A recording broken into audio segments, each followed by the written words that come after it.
Why did they laugh? Why did every decorated chest and polished rank in that room find her voice amusing, when lives hung on the edge of maps glowing red? "Sit down, Commander. Your flying museum has no place here." The words cracked like a rifle shot across the command chamber. Laughter rippled, sharp, dismissive, cruel. One keystroke erased her plan, flashing across the operations display in harsh digital clarity. "Abort all bomber missions." Stood in silence, jaw locked, shoulders squared, every muscle fighting the urge to flinch. She was not a rookie, not a dreamer. But in that moment, surrounded by younger officers grinning at her expense, she might as well have been a ghost. General leaned forward, his medals catching the light, his finger stabbing at the map. "This isn't the Cold War. We don't drag dinosaurs into battle and pray their wings don't fall off. We fight with precision, with drones, with fighters built for this century." Another ripple of laughter, softer now but sharper. A colonel hid his smirk behind a fist. Another whistled low. "A relic," they whispered. "Relic?" His pulse thundered, but her face remained steel. "Sir," she said evenly, calm voice, steady breath, but there was an edge under it. "The carries payloads nothing else in our fleet can. You're sending F-35s against a wall of artillery. They'll be shredded before they even—" "Enough." His hand cut the air, silencing her. With deliberate cruelty, he pressed a key on the console. The mission plan updated again. Her words dissolved into the room's static hum. She wasn't even allowed to finish. The silence that followed was heavier than the laughter. Officers looked down, looked away, unwilling to risk siding with her. A few smirked still, emboldened by the general's contempt. Others simply stared at the glowing map, a coastline lit with enemy emplacements, a Gulf fortress waiting like jaws. Turned from the table, every step controlled, deliberate. She would not give them the satisfaction of seeing her anger. But inside, the fury hardened not into fire but into stone. Then the alarm wailed. A low, urgent siren that hushed even the smug whispers. Screens lit up with fresh reports, missile batteries powering up, radars spinning alive, launchers swiveled toward the sea. The attack had begun. "Launch the F-35s. Get the drones airborne now." Barked orders with the tone of certainty. Pilots scrambled. Drone operators' fingers blurred over consoles. Watched, silent, arms crossed, her chest tight with the weight of inevitability. Icons moved across the display, fighters in formation, drones weaving through the digital horizon. The generals leaned forward, muttering their confidence. This would work. It had to. But the first wave barely crossed the threshold before the kill zone came alive. Red arcs streaked upward, dozens at once. Surface-to-air missiles carved the sky, everyone finding its target. "Eagle 2 is gone," someone shouted.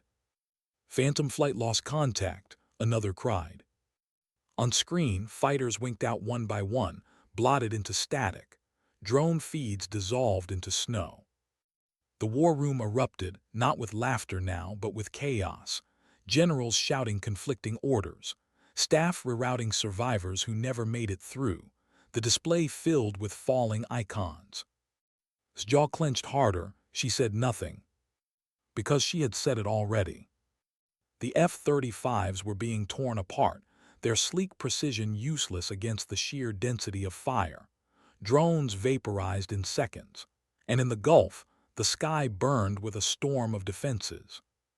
Slammed his fist against the table. "Send reinforcements." "They can't break through, sir. We're feeding pilots into slaughter." The words silenced even him. On every face panic now. Their superior arsenal had failed. Their doctrine had failed. And they had no plan B. Spoke at last. Her voice was low, steady, carrying through the chaos. "Saturation firepower is the only way to breach. Precision isn't enough." "No," cut her off again, but this time his voice cracked, his authority frayed.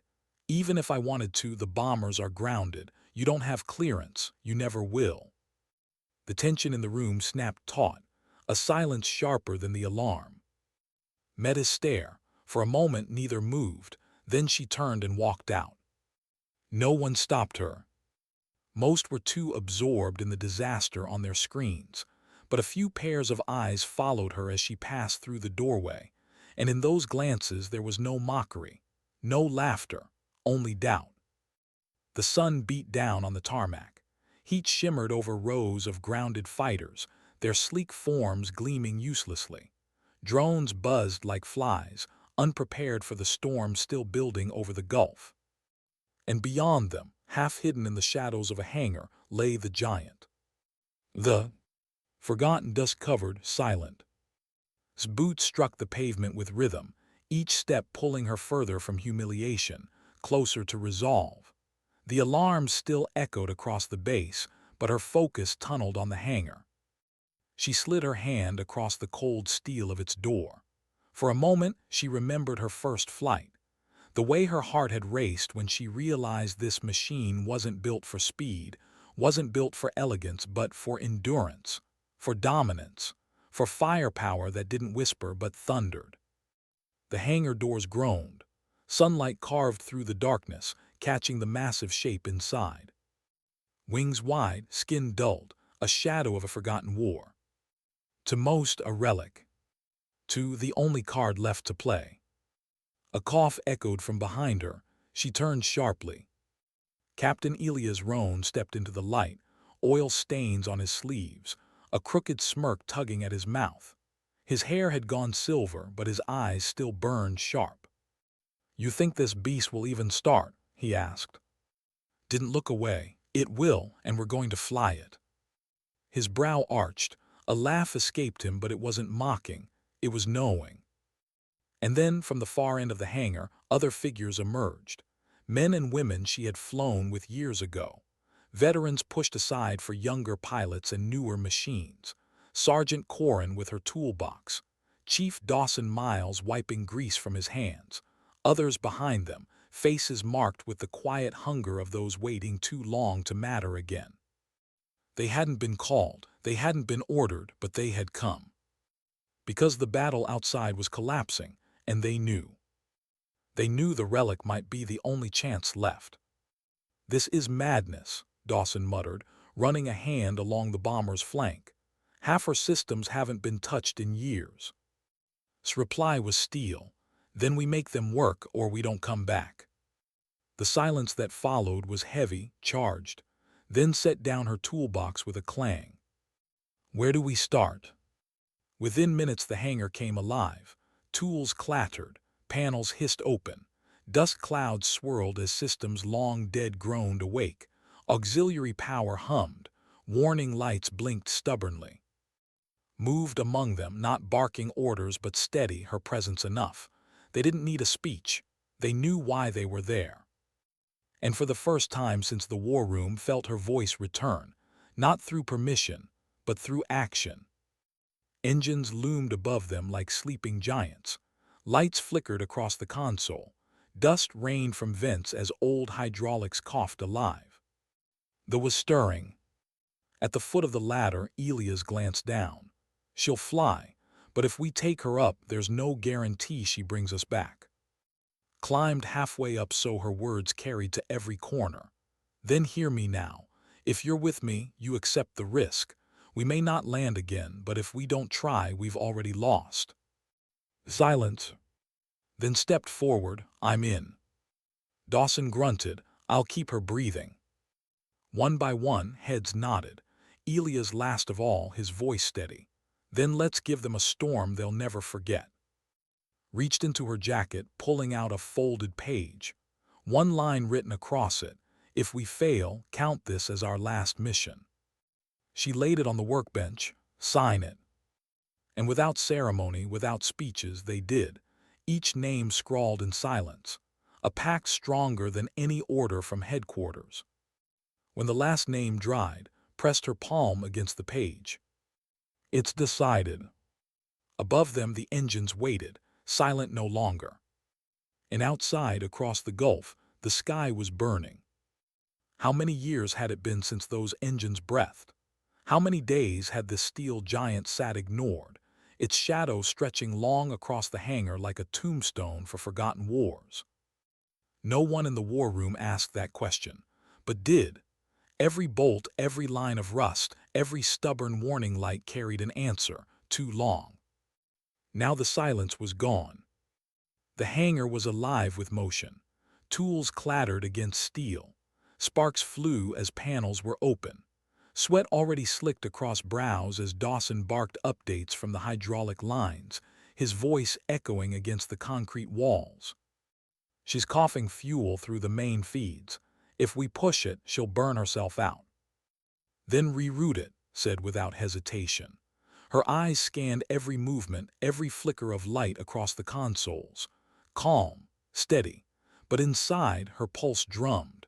Each heartbeat was time slipping away, and out there beyond the hangar walls pilots were dying for a doctrine that had already failed. Elias slid into the cockpit, his hands gliding over controls with a familiarity that looked almost like affection. "Feels like coming home," he muttered, fingers flicking switches. Lights sputtered on the dash, uneven, stuttering like a heartbeat restarting after flatline. "Fuel lines are holding steady," Dawson called. "Hydraulics green," added, wiping grease across her cheek with the back of her sleeve. Systems flickered alive one by one. Some groaned, some protested with shrill alarms, but they answered. It wasn't perfect, it wasn't smooth, but it was breathing. Boots echoed as she climbed the ladder halfway. Her voice carried down to all of them.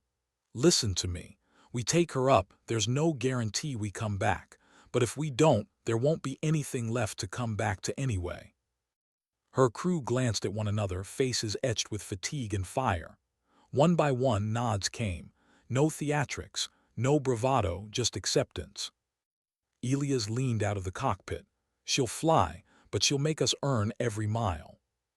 "Then we'll earn it," said. The auxiliary hum deepened.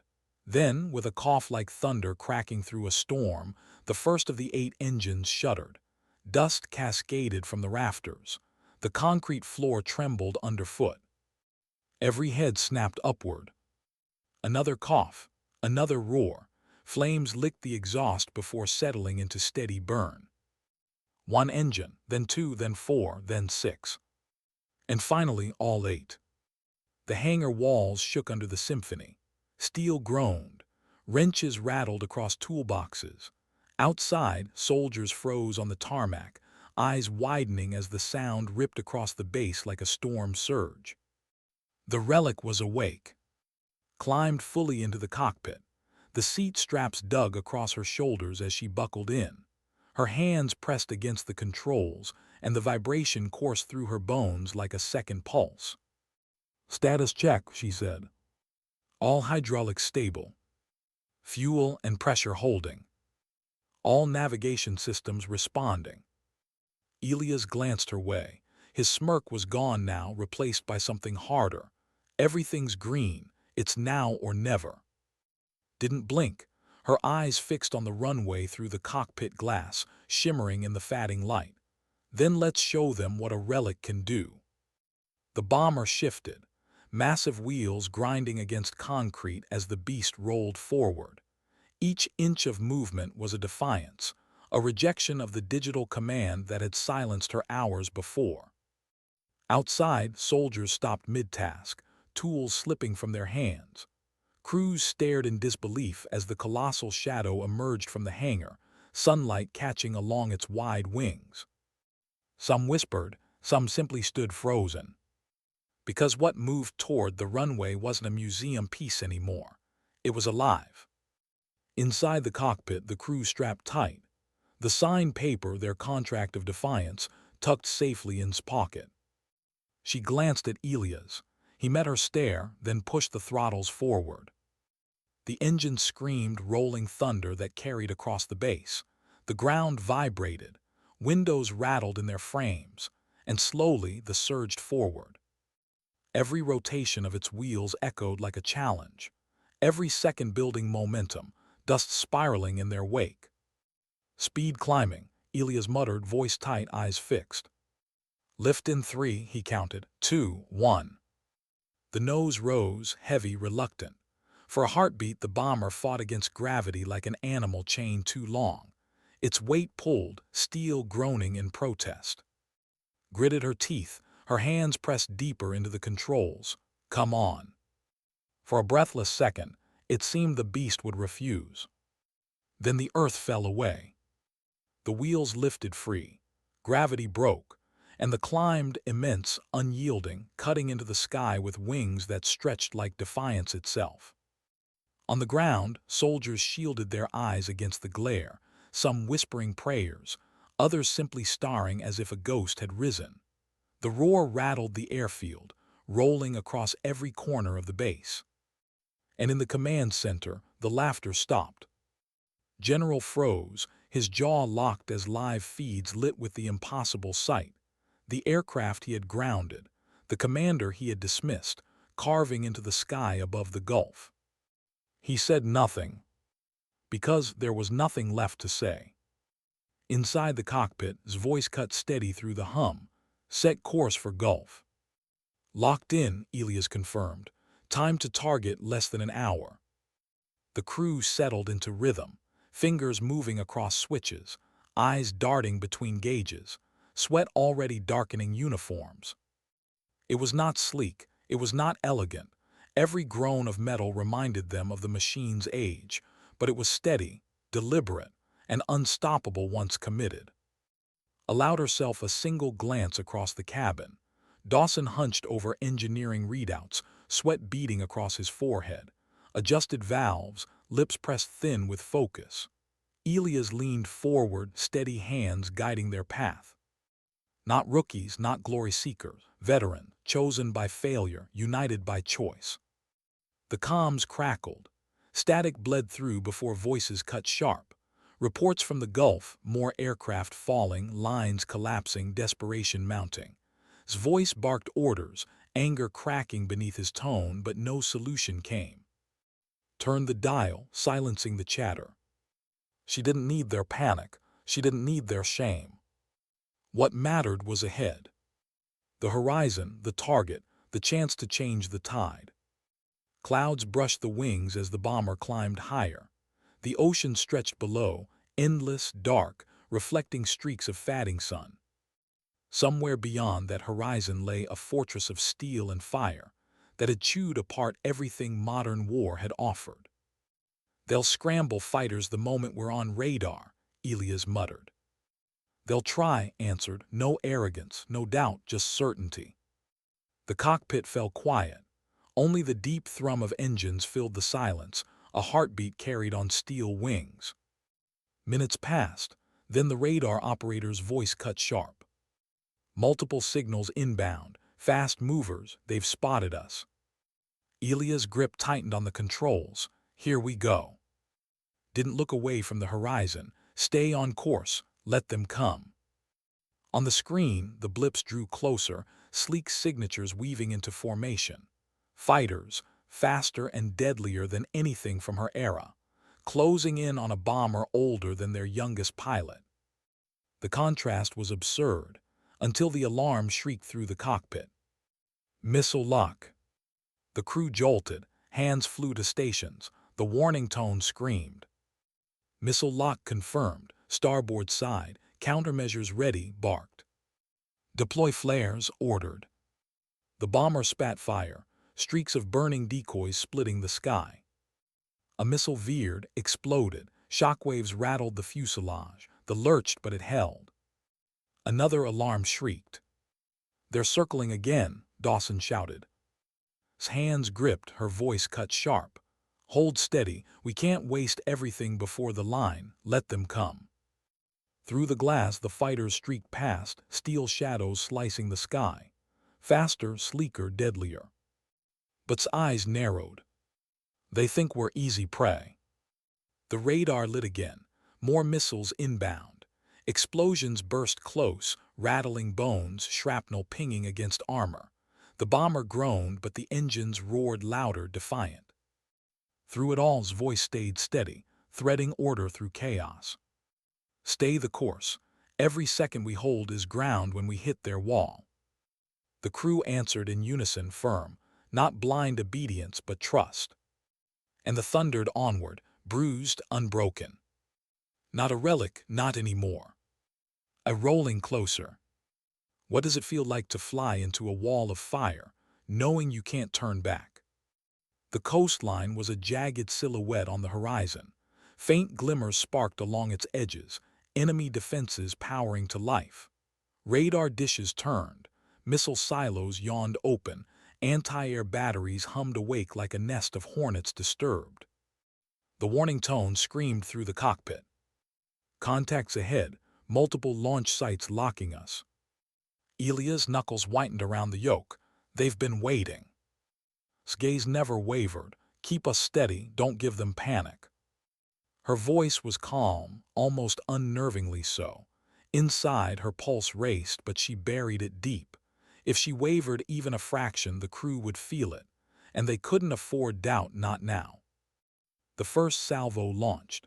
Contrails carved the dusk, dozens of white streaks rising from the shore, converging in furious arcs. Missiles inbound, multiple volleys. The radar operator shouted.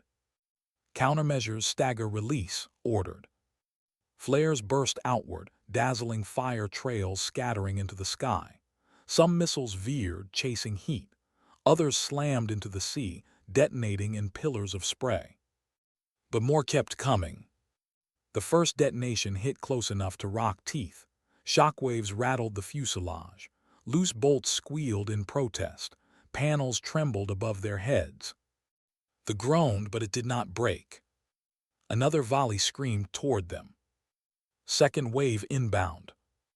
Drop altitude, commanded. Elias shoved the yoke forward. The bomber dipped low, skimming the water. Waves exploded beneath its belly as it carved a furious wake, spray slamming against its steel frame. Missiles overshot, their tracking confused. Some detonated overhead in blossoms of fire. Others plunged harmlessly into the ocean. "Hold this line," said through clenched teeth. "Ride the waves." The cockpit shook violently. The ocean blurred beneath them just feet away. Any mistake, any dip too deep, and the sea would take them. Yet's voice cut steady through the chaos. "Every second we steal here gets us closer." The crew clung to their stations, knuckles pale, sweat stinging their eyes. Then came the third volley. These weren't dumb missiles. They adjusted mid-flight, weaving with unnerving precision, cutting through the tricks that had bought them seconds before. "They're learning," Elias muttered. "Then we change the game," replied. "Prepare decoys." And Dawson moved in sync, flipping switches, arming pods that hadn't been touched in years. With a hiss, metallic canisters dropped, scattering fragments that spun outward, each emitting false signals. On enemy radar screens, dozens of phantom echoes bloomed. Confused, missiles split formation, chasing ghosts. Some detonated prematurely, brilliant flashes tearing the twilight. Others spiraled into nothing, shredding themselves against illusions. The thundered through the maelstrom, smoke and sea spray cloaking its advance. "We're through the first line," the radar operator shouted, disbelief in his voice. But's tone stayed steel. "Don't celebrate yet, they'll throw everything now." As if answering her, the coastline erupted. Batteries lit in unison. A lattice of tracer fire stitched the sky. Heavy rounds screamed past, detonating in midair, showering shrapnel. Others tore into the ocean, geysers slamming against the wings. "Evasive?" Elias asked, teeth clenched. "No," said firmly. "Straight through. We can't bleed speed now." It was brutal in its simplicity. No weaving, no dodging, no hesitation. The roared forward, a leviathan wrapped in flame. Shards of metal pinged against its flanks. One round clipped the tail, sending a judder through the entire frame. Alarms wailed, but still it flew. "She's holding," shouted, wiping grit from her cheek. His voice was low, grim, but resolute. "She'll hold until we finish." The coastline loomed closer. Bunkers sharpened in the haze. Radar towers stabbed the sky. Missile silos glared like open jaws. The radar operator's voice cracked through. Primary target range approaching. Every muscle in the cockpit tightened. Bomb bay doors status barked. Dawson's hands flew across controls. The mechanism whined, groaned, then screeched. Doors jammed. For a moment the crew froze. Shock paralyzed them. The weapon that carried their thunder was locked. His voice cut through like a blade. Override, manual release. Dawson and leapt from their seats, racing down the narrow corridor into the bomber's belly. Sparks rained from overhead wiring. The air stank of oil and burning circuits. The lever loomed massive, rusted, unmoved for years. Dawson gripped it, muscles straining. It didn't budge. "Come on," he roared. The bomber jolted violently, another detonation rattling its bones. Braced beside him, teeth clenched, adding her weight. The lever groaned, screamed. Then with a crack like stone splitting, it gave. "Doors open," Dawson bellowed. Back in the cockpit, indicators flipped, didn't hesitate. "Release first wave, now." The shuddered as its belly thundered open. Through the cockpit glass, the crew glimpsed shadows tumbling free, sleek bombs slicing toward the clustered defenses. Seconds later, the ground erupted. The shoreline convulsed in fire. Batteries vanished in pillars of flame. Bunkers shattered into fragments. The sky lit like a second sun rising from below. Shockwaves buffeted the aircraft, rattling bones and teeth. Direct hits, voices shouted across the intercom. But's eyes stayed locked forward. "Prepare second wave." Below, inland batteries scrambled awake, new flashes igniting. Reserve defenses surging to respond. "They're still firing," Elias shouted. His jaw clenched, "Then we end them." The bomber roared again, payloads tumbling. The earth convulsed, detonations rolling through the second line. Radar towers crumpled. Silos exploded. A wall of flame consumed the coastline. From the command center miles away, officers stared in silence. Their screens lit with destruction wrought not by drones or fighters, but by the relic they had mocked. No one laughed now. Inside the cockpit, the crew braced as turbulence slammed them, but's voice was calm steel. "Final package ready." Dawson hesitated. "That's everything we've got." "Exactly," said. The last payload dropped. And the world convulsed. Entire stretches of coastline tore apart. Command bunkers collapsed. Missile batteries vanished in firestorms. A radar tower split and toppled like a tree. Shockwaves clawed at the bomber, but it climbed, battered, wounded, unbroken. Below, the once impenetrable wall burned in ruin. His voice cut through the smoke. "That's how you break a wall." "What happens after a wall is broken?" For the answer was silence. Not silence inside the cockpit there. Alarms still wailed. Panels flickered red, metal groaned with every adjustment.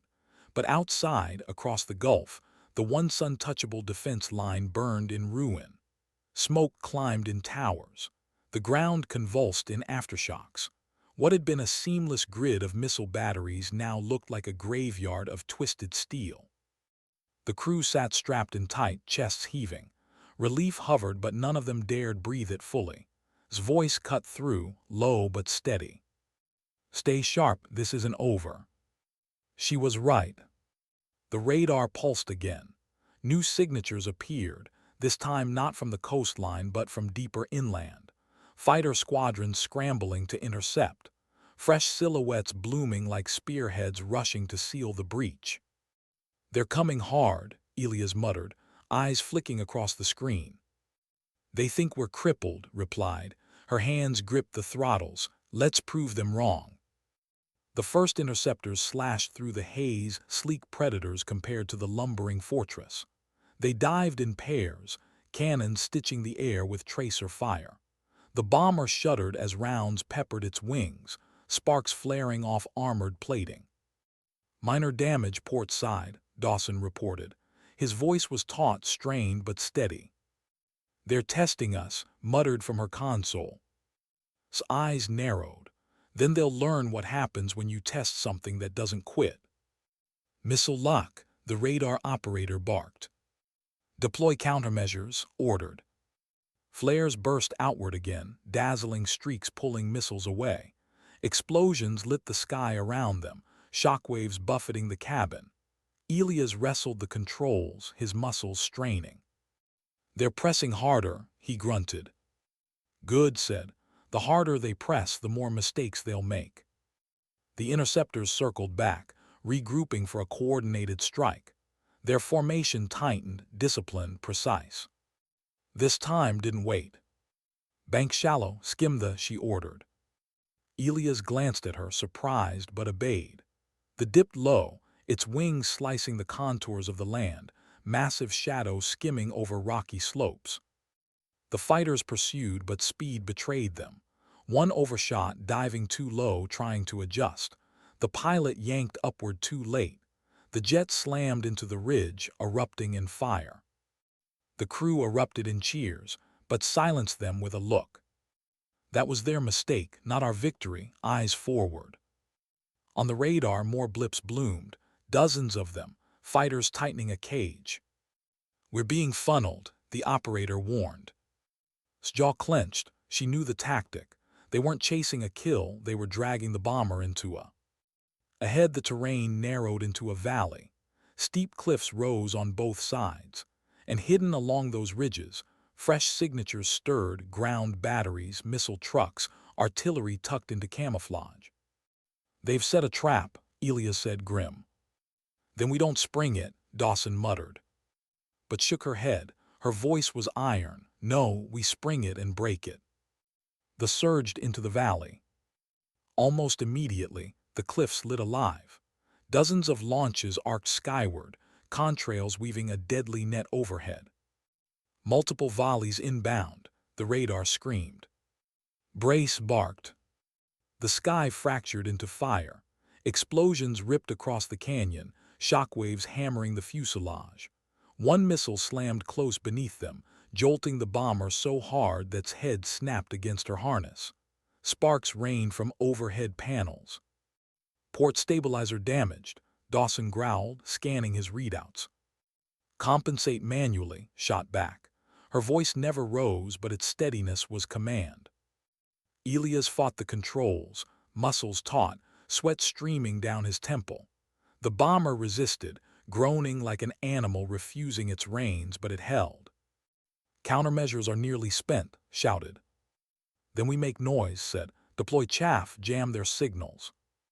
Metallic shards spewed into the air, glittering before dissolving into clouds of false echoes.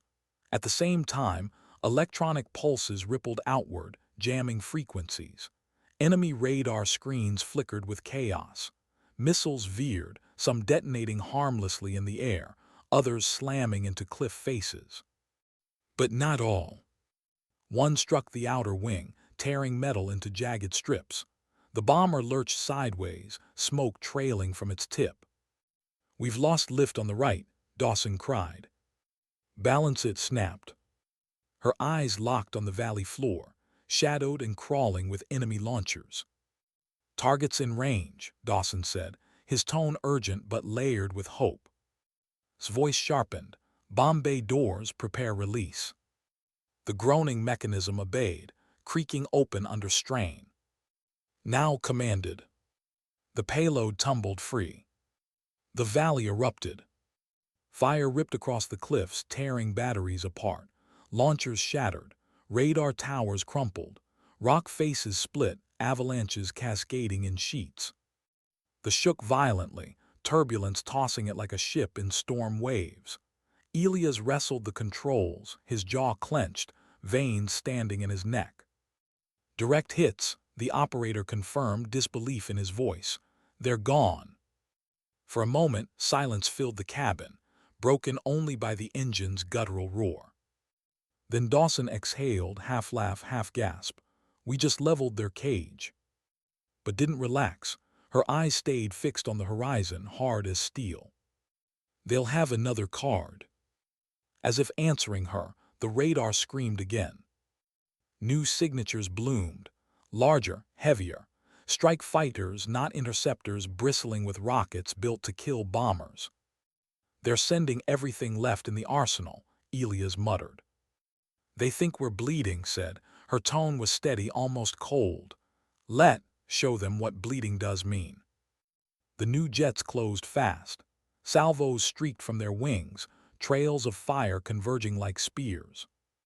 Rockets inbound. The bomber banked hard, slow compared to its hunters, but precise. Rockets whistled past, detonating in furious blooms. One struck the outer fuselage, tearing steel into jagged wounds. The bomber staggered, smoke trailing thick. Dawson's voice cracked through. "She's wounded bad." "Not finished," replied. "Never finished." The bomber steadied, leaned forward, eyes narrowing on the radar. "Line us up, prepare final strike." Elias frowned, his voice tense. "That means diving deeper inland. We might not get out." "We might not anyway," said quietly. Then louder for the crew, "This is the blow that ends it. Everything else was just the path." The valley stretched ahead, a scar of rock and fire. Fighters circled, missiles hissed, anti-air snarled. The thundered forward. Not fast, not sleek, but relentless. Every groan of steel was defiance. Every scar along its flanks was proof. Inside the cockpit, words cut through the storm. "Strength doesn't belong to eras. It belongs to those who refuse to bow." And the bomber dove into the fire again. How long can steel endure before it breaks? They had been built for wars fought decades ago, yet here it was, dragging itself deeper into enemy airspace like a wounded titan. Smoke trailed from its wing. Panels rattled loose in the fuselage. The cockpit smelled of oil, metal, sweat. And still it flew. His hands never left the controls. Her eyes flicked from gauges to horizon, never lingering on the cracks creeping across the glass or the sparks dancing from overhead wiring. "Status?" she asked. Her voice was low, steady. Dawson answered, grim. "Port stabilizer compromised. We're bleeding fuel from the secondary tank. Hydraulics are holding barely." Elias muttered under his breath, "Barely still counts." Caught the faintest edge in his voice, not doubt, but exhaustion. His hands had been locked on the yoke for hours, every muscle taut, every nerve alive with strain. "Switch fuel feeds," ordered. Dawson obeyed, flipping levers, rerouting what remained. The engines groaned, shuddered, then steadied again. It wasn't pretty, it wasn't safe, but it was alive. The radar pulsed sharp, blips swarmed, enemy signatures circling, hunting. "They're tightening formation," the operator warned. "It's a net." His jaw flexed, her voice came cold. "Then we break nets by tearing holes." The interceptors swept in. Sleek, fast, merciless. Rockets screamed from their wings, carving streaks of fire across the sky. "Brace," Elias barked. The first volley detonated near the starboard wing. The bomber lurched sideways, alarms shrieking. Sparks showered across the cockpit. "We're hit again," Dawson shouted. Gritted her teeth. "Stabilize her, stay level." The interceptors streaked past, looping back, cutting arcs like wolves circling prey. Elias muttered, sweat dripping down his brow. "They're toying with us now." "Not for long," said. Her fingers moved across the console, arming the last of their defensive payloads. Not bombs, but cluster flares and jammer bursts, tricks meant to confuse hunters. "On my mark," she said. "One chance, make it count." The interceptors dived again. Now, the spat fire and static, bursts of light and noise scattering across the sky. Radar screens in enemy cockpits bloomed with ghosts. Missiles split formation, chasing illusions. Two jets collided in confusion, erupting in a single fireball that lit the dusk.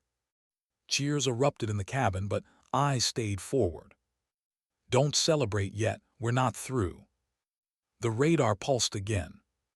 This time it wasn't fighters. It was ground signatures, dozens of them. Static spikes filled the feed, jamming, blinding. "They're throwing electronic warfare at us," said, her voice tight. "We're losing navigation." The radar blurred into snow. The horizon outside was a haze of smoke and darkness. His hands tightened. Flying blind in hostile airspace was suicide, but turning back meant conceding everything they had already bled for. For a heartbeat, silence pressed against her chest. A quiet voice inside whispered what she had buried. Maybe they were right. Maybe this was madness. Maybe she was dragging them to die for pride. But then she glanced sideways. At Elia's, locked in focus despite exhaustion. At fingers dancing over failing consoles, refusing to stop. At Dawson, jaw set, eyes bloodshot, still coaxing life out of wounded steel. No one had been ordered here. No one had been forced. Every soul in that cockpit had chosen. That was why she couldn't falter. Visual Flight said, "We don't need their signals, we trust our eyes, we trust each other." Through the haze, faint glimmers broke, the outlines of towers rising from the land, radar dishes turning, fortifications glowing alive with hidden fire. The hub, the heart of their war machine. The central command fortress, bristling with weapons, shielded by layers of steel and fire. "They've concentrated everything there," Elias whispered. His voice cracked. "It's suicide." Didn't answer immediately. Her eyes drank in the fortress ahead, its silhouette jagged against the horizon, alive with power. Her chest tightened. She felt the weight of every life already lost, every pilot shredded in the sky because the war room had dismissed her. She felt the sting of humiliation from their laughter, and she felt the ache of fear, not for herself, but for the crew who had chosen to believe in her when no one else would. Her voice came low, quiet, almost fragile. "We don't come this far to turn back." The words hung heavy but steady. The crew didn't argue, they didn't protest. They only tightened their grips, checked their straps, steadied their breaths. Because they knew. Ahead was the reason they had taken flight at all. The radar operator's voice came thin, strained. "Command hub in strike range within minutes." Leaned forward, eyes narrowed, hands pressing deeper into the controls. "Then this is where we make it matter." The battered, bleeding smoke roared toward the fortress. And every weapon the enemy had left waited to meet them. What happens when the storm doesn't end? The command fortress loomed ahead, not a single structure but a sprawling network of towers, bunkers, and silos stitched together by fire. Lights pulsed across its surface like veins. The ground trembled as fresh salvos erupted upward, an entire city of weapons awakening at once. Alarms screamed in the cockpit. Radar screens bloomed with hostile signals, so many that the display blurred into static. "They've locked us from every direction," the operator shouted. Elia's jaw flexed. "This is it." His eyes didn't move from the horizon. Her voice was quiet, almost too calm. "Then we make it through or we don't, but we don't stop." The first salvo slammed the sky. Missiles arced in swarms, dozens at once, contrails clawing upward in perfect synchrony. Anti-air batteries joined, tracer fire stitching the clouds. Heavy artillery pounded, detonations tearing the air into shockwaves. The dove straight into it. Explosions hammered its flanks, metal screeched. One missile clipped the tail, tearing steel into jagged ruin. The bomber lurched violently, alarms shrieking in chorus. "Stabilizer gone," Dawson cried. His voice was raw, throat shredded by hours of shouting. "Compensate manually," snapped. Elias wrestled the controls, teeth bared. Sweat streaked his face, muscles burning. Every adjustment felt like dragging stone through fire. Another explosion rocked them. Sparks rained across the cockpit. The smell of burning insulation choked the air. "We've lost comms with tail sensors," shouted. Then fly blind, said her tone cutting sharp. But inside she felt the crack. Her chest was tight, her pulse pounding in her ears. For a flicker of a second, her thoughts broke through discipline. Maybe this is it. Maybe we don't make it. The bomber shuddered again. Dawson slammed a fist against his console, snarling, "We can't take much more of this." Looked at them, Elia's gripping the yoke with hands that wouldn't stop shaking, bleeding from a cut on her temple, Dawson coughing through smoke, the radar operator whispering numbers like prayers. They had followed her here, trusted her, and she had brought them into hell. Her chest burned. Her mind whispered again, what if I was wrong? What if they were right to shut me down? What if all I've done is march them into a grave? The thought almost broke her. Almost. Then she remembered the war room, the generals laughing, their voices dripping with dismissal, their hands waving her away as though she was nothing. And she remembered her crew signing their names, not because of her rank, not because of orders, but because they believed in her when no one else did. That belief was heavier than steel. She straightened, breath ragged, voice low but fierce. "Listen to me." The crew looked up, eyes red, faces pale. "They think this sky will bury us, but I refuse to die the way they want us to. We don't break here, not while we still have breath." Her words weren't shouted. They didn't need to be. They burned through the smoke like a flare. Elia steadied the yoke. Dawson turned back to his console with a grunt, wiped blood from her cheek, hand steadying. The crew leaned in again, as if her resolve had patched steel itself. "Missile lock," the operator screamed. Snapped back into command. Countermeasures, every last one. Flares burst outward, scattering like 1,000 suns. Chaff clouds split the sky. Radar ghosts bloomed, twisting enemy locks into chaos. Some missiles veered wide, exploding harmlessly. Others clipped each other, detonating midair. The sky burned with false fire. Still more pressed through. A direct hit slammed the undercarriage, rattling bones. The bomber lurched, alarms shrieking louder. "We've lost hydraulic pressure," Dawson barked. "Then reroute it," snapped back. He hesitated, then nodded, fingers flying. Manual override engaged. The bomber groaned, wings dipping dangerously. Elias fought, every tendon in his arm straining. The horizon spun. For a breathless second, it felt like they would roll and fall forever. "Hold her steady," shouted. "I'm trying," Elias roared, muscles screaming. The bomber resisted, then leveled.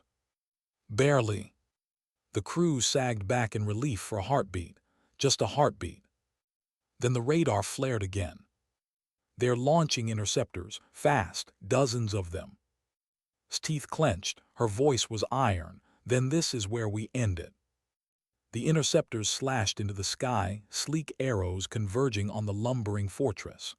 Rockets hissed from their wings, carving streaks of fire. The roared forward, straight through the gauntlet. Explosions rattled its bones, shrapnel tore into its flanks, smoke poured from its wing, but the engines, battered, furious, still thundered. Elias shouted over the chaos, "We can't hold this line much longer." His eyes narrowed. "We don't need longer, we need one shot." Her gaze locked on the command hub ahead, towers bristling with radars, silos yawning open, bunkers buried in steel. The heart of the enemy war. Her voice cut sharp, unshakable. "Bomb bay doors, prepare final strike." Dawson's voice cracked. "Doors are jammed again." "Then get down there and tear them open," barked. He unstrapped, racing into the belly, smoke filling his path.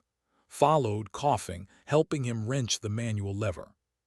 The bomber jolted again, another missile slamming close. Sparks showered over them.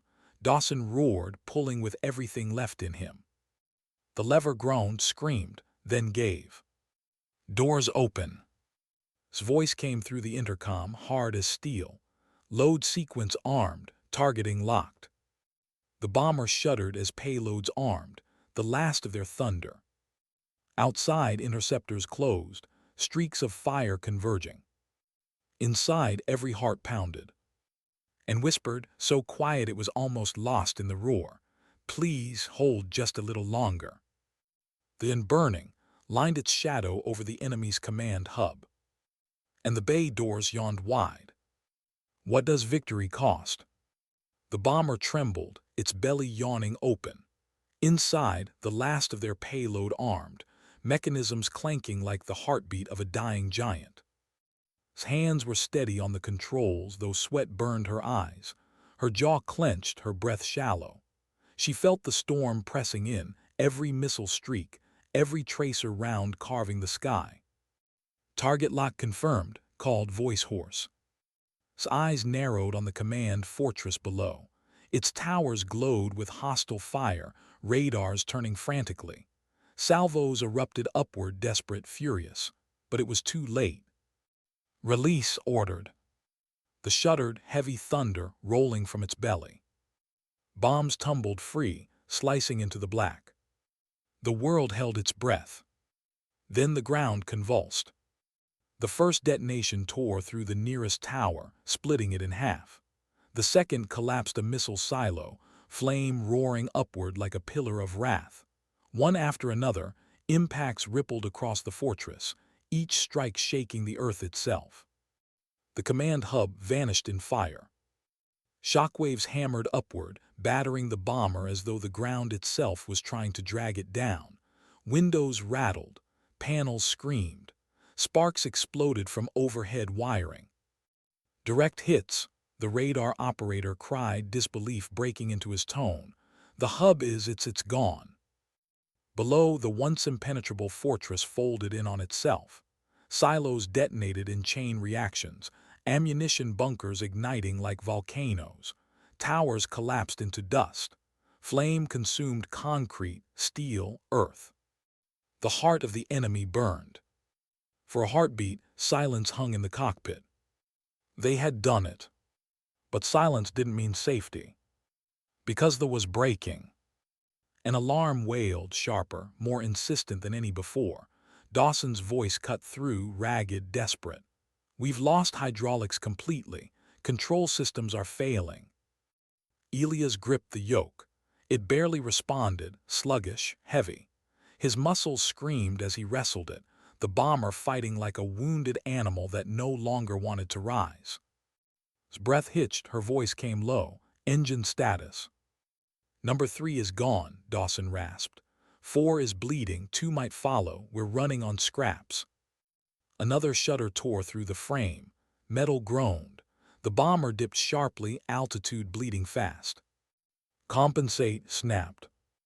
Elias gritted his teeth, dragging the yoke upward with everything left in him. The groaned, slowly leveling, but its nose still tilted earthward, like gravity itself was claiming it. "We're too heavy," Elias growled. "She doesn't want to climb." His eyes flicked to the gauges, fuel bleeding, engines failing, controls lagging. She knew the truth. The fortress was burning below, victory carved in fire, but survival was slipping like sand through clenched fists. The crew's breaths came ragged, slumped against her harness, blood trickling down her temple. Dawson's hands shook as he tried to coax life from dead systems. The radar operator whispered coordinates that no longer mattered. And Elias kept pulling, muscles tearing, veins standing in his neck, refusing to let go. His heart twisted. These were not soldiers following orders.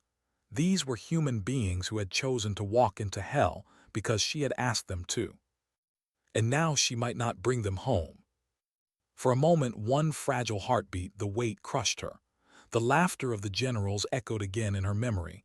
Their scorn, their dismissal. Maybe they were right, maybe this was madness. Her hands trembled. Then her gaze shifted through the cracked glass, out into the night sky. Smoke trailed behind them. Fire lit the earth below, and in the distance, faint glimmers broke through the clouds. Stars. Cold, unyielding, watching. Her chest steadied, her breath slowed. Her voice, when it came, was quiet but unshakable.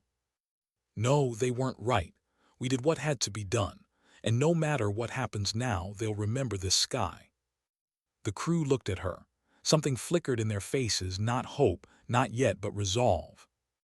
The bomber dipped again, altitude bleeding fast. Elias grunted, sweat pouring down his face. We can't climb, not with this weight. His mind moved fast, every option cut by fire, every system failing.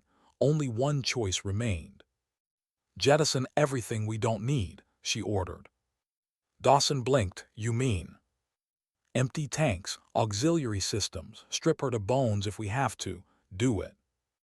They obeyed, switches flipped, panels dumped, metal compartments released, falling away into the dark. The bomber groaned as weight shifted, lightened fraction by fraction. Slowly, painfully, its nose lifted. Not much, not clean, but enough to keep them from falling into the inferno below. Elias gasped, muscles trembling, but the yoke obeyed. The leveled, wings spreading against the night. Smoke still poured from its wounds, engines still coughed, systems still failed. But it flew. Barely. In the silence that followed, the crew sagged in their harnesses. Every breath was ragged, every movement heavy. But through the cracked glass, they watched the horizon shift. Behind them, the command fortress was gone, swallowed by fire. Ahead, the night opened, uncertain, hostile, endless. Exhaled slowly, her voice soft but firm. We broke their heart. Now we find out if ours can keep beating long enough to get home. The roared weakly and broken, and carried them into the dark. How far can a machine crawl before it dies? The limped through the night sky like a shadow refusing to fall. Its engines coughed, each one sputtering as if held alive by sheer defiance. Smoke poured from its wounds, a trail across the darkness marking its path like blood. Inside, the cockpit was a world of flickering lights and exhausted silence. Dawson leaned against his console, voice cracked. Hydraulics are gone, backups shot. We've got maybe minutes before she decides for us. Elia's hands still gripped the yoke. His knuckles had long since turned white. Every muscle in his arms quivered. She's heavy, wants to drop, I can feel it. Dabbed blood from her brow, eyes locked on her failing screens. Navigation's blind, we're flying into nothing. The radar operator sat slumped, whispering bearings no one trusted anymore. His voice was like a man clinging to prayer. Sat forward, eyes steady on the darkness ahead. Her body ached, her throat burned from smoke, her chest weighed heavy with fatigue. Yet her voice, when it came, was calm. We keep her alive. As long as she breathes, so do we. Her words carried no promise, just resolve. The crew drew breath, shallow, weary, but enough. Minutes dragged, the engines wheezed. The horizon gave no mercy. Every flicker of light outside twisted the gut, enemy, storm, or illusion. Then Elias whispered, voice hoarse, I don't know if I can hold her much longer. Turned her gaze on him. His arms trembled violently, veins stark against skin. His breath came ragged, broken by strain. You've held her this far, she said softly, longer than anyone thought possible. He laughed, a weak, bitter sound. And for what? We'll crash before we see daylight. Let the silence hang. Then she spoke, her voice low, steady, carrying more weight than the engines. For proof. Elias glanced at her, confusion cutting through exhaustion. Proof, she repeated, that they were wrong, that we weren't finished, that when everyone else laughed, dismissed, shut the doors, we still stood. That's why we came. That's why we don't let go, not until she gives us no choice. For a moment, Elias, trembling, eased. Not gone, but steadied by something deeper than muscle. The bomber groaned again, its frame rattling like bones in the wind. A sudden alarm shrieked. Dawson jolted, eyes wide. Fuel cells rupturing, we're bleeding everything left. His eyes flicked to the gauges. The truth was plain, they wouldn't make it far. Her chest tightened, she looked at each of them. Elia's jaw set in pain. Pale, bleeding, but still at her post. Dawson, hands raw from wrenching life out of dead steel. The operator, whispering bearings into static. And she felt it again, that crushing weight of command. The fear that she had led them too far, asked too much.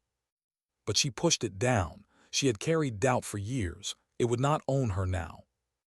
Her voice came quiet, almost tender. If she goes down, we go together. No one here failed, remember that. Silence answered. Not fear, not argument, just silence, the kind born from understanding too deep for words. The bomber sagged lower, altitude bleeding. Elias groaned, hauling the yoke back. His arms trembled, but the beast obeyed a little. Then through the haze, the horizon broke. Lights, faint, scattered, not enemy towers, not fire, but allied beacons. Runways, the outer edge of home. Gasped, a choked laugh bursting from her lips. We're close, oh God, we're close. The crew stirred, life flaring where exhaustion had smothered it. But didn't smile. Her eyes narrowed, steady, calculating. She knew the truth, close didn't mean safe. The engine screamed, coughing fire. The bomber dipped, every second a battle. The runway grew larger, closer, but the descent was steep, too steep. Elia's voice cracked. She's not gonna make it, too heavy, too broken. Yes, she will, cut in. Her voice was steel. On my mark, cut power to all but one engine. Dawson's head snapped. That'll throw us sideways. Do it, barked. The crew obeyed. Engines roared, then silenced, the bomber lurching violently. For a heartbeat, it felt like falling. Gripped the controls, her entire body taut.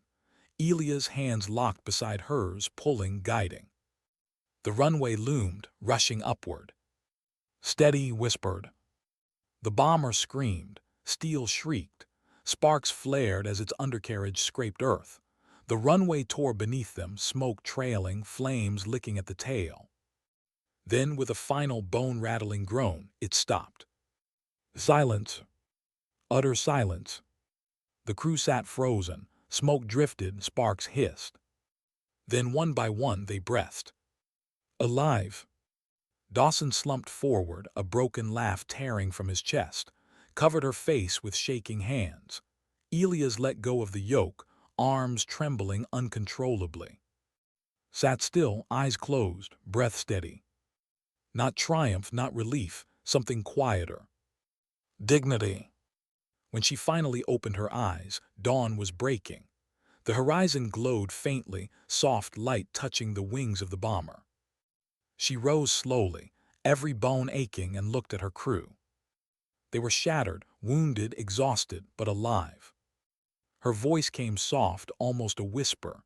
They'll remember this sky, not because of me, because of us. Outside, ground crews were rushing, medics sprinting, officers staring wide-eyed at the wreck that had crawled back from fire.